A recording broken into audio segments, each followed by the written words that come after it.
দেখতে পাচ্ছেন গাম গাম এখন 5টা বাজতে আর 1 মিনিট বাকি। আর এই লোক দেখেন কাঠ পাঞ্চ করার জন্য কিভাবে কাঠ নিয়ে বসে রয়েছে দেখেন। একদম এলাম বাজা মাত্র দেখেন কাঠ কিভাবে পাঞ্চ করে।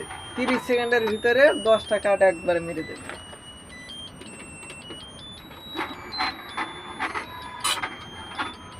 5টায় 1 বাজার টাইম দেবে না।